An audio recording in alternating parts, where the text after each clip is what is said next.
Hey guys, what's up? Welcome back to the channel. It's Shiny Forehead, and we have the first two pieces of news for the upcoming 7.7 update. We have the summer check-in, and then we have the maintenance notice for the update.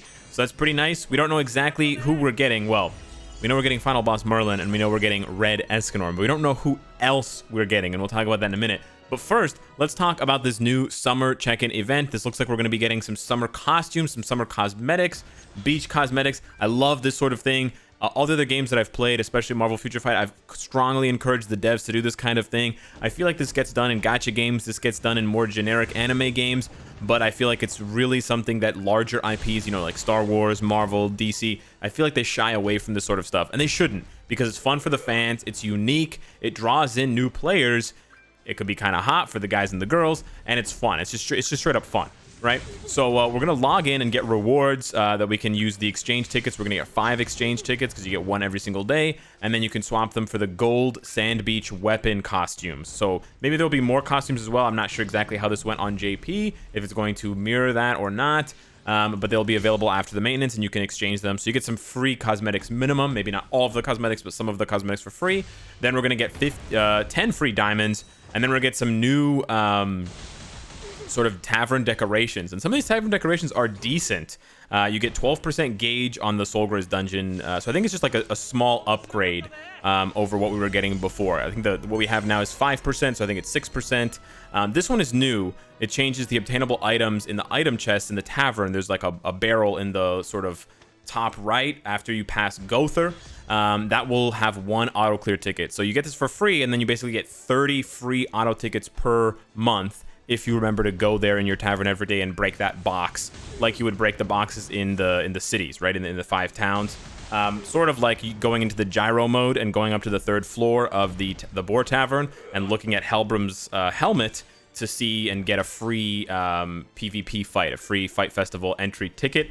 But it's way easier. You don't have to go into gyro mode, you don't have to do a loading screen, you don't have to do another loading screen, and then you don't have to go up to the 3rd floor. So yeah, this is nice. Tavern stuff, free stuff, 30, 40, 20 free diamonds, so 30 free diamonds altogether. So it's a free multi.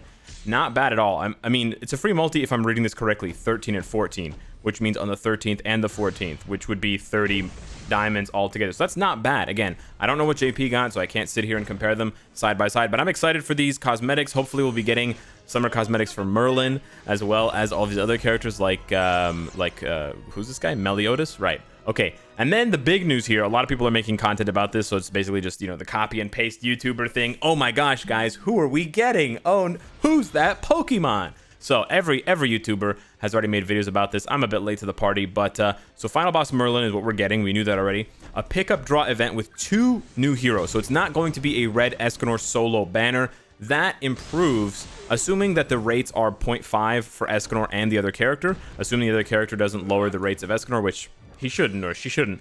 That means that it's a better banner. Is it still something you should skip if you're free to play? Yes. Unless they put like red derieri in this banner, there's no reason to pull on this banner. They're probably not going to put red derieri on this banner. That would be insane. So yeah, unless it's like Lost Vein, right? If there's some insane, it's not going to be Lost Vein. All right, sorry. But unless there's some insane value character next to Escanor, Escanor is going to be coin shop. This other character might not be coin shop, but they're probably not going to be a must-have anyways. And Global has just been, you know, they've been milking us for a month now minimum. So it's a great time to pause, and it's a great time to just start saving up your diamonds for either derieri or further down the road, straight up Lost Vein or Goddess Liz or something like that.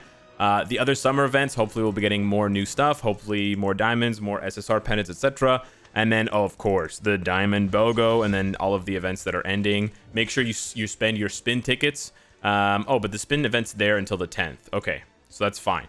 But you can't earn any more spin tickets. So make sure you have the maximum amount of spin tickets. Do the math on how many you need. I believe you need like 25...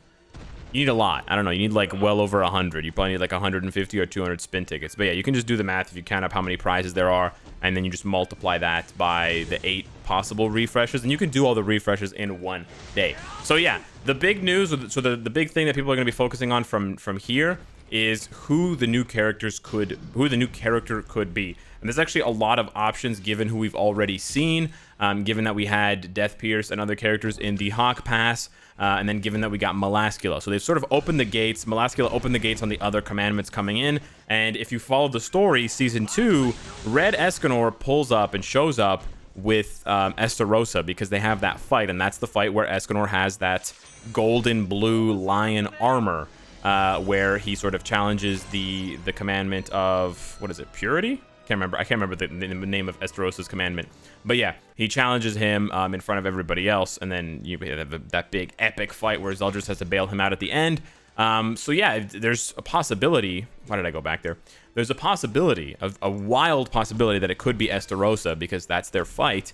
But there's still a lot of commandments missing, right? You know, if you follow the Season 2 arc, I don't know why, I mean, Red King here doesn't necessarily match what I'm saying, but if you follow the Season 2 arc, Monspeet and Derieri show up before Escanor and Estarossa fight. So we are technically, we're kind of jumping ahead in that sense, but Global is sort of, you know, flying at their own pace and at their own speed, so I'm not surprised. It wouldn't surprise me. I don't think they necessarily have to follow that, but it's nice when they do. I think it's really cool when they do sort of follow the story and how characters were introduced in the seasons or in the chapters of the manga, and sort of mirror that in the game. But yeah, we could definitely see either green or red Monspeet. I honestly can't remember which one is Coin Shop. One of them is. One of the commandments for all the commandments does go to the Coin Shop.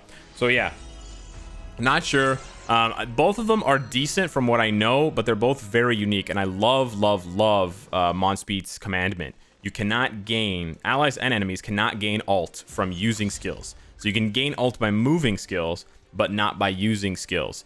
And I don't know if this includes all moves that gain ult, like for example Escanor's Ikimus.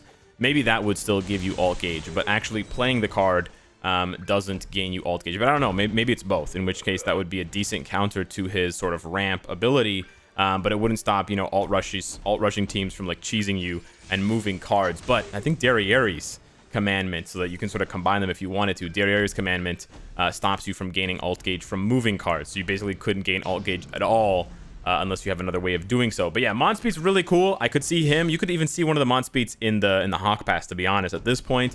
And then a lot of people are speculating Red Fart King, because he's basically the only other version of King that we're missing. And if you go and look at the progression for JP, they got Red Fart King at the same time. Red Fart King seems cool. He's got a very strong passive. He cleanses himself at the end of every turn. That's really strong. It's just a shame that he's not a very strong character.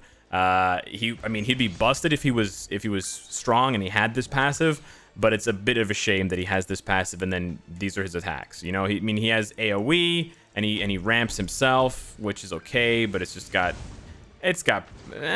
so-so scaling, but it probably doesn't hit that hard anyways. And then he's got heal, but he's got no cleanse. He's got rejuvenate, but yeah. And then he's got a single target attack with so-so. It's a decent scaling and decreased defense-related stats by 40%. So yeah, I haven't heard much about this character. I don't think this character is very good. It's a bummer because, like I said, crazy passive. But yeah, you'd have to. This is the kind of passive that the character would need to be strong enough to build a team around him, right?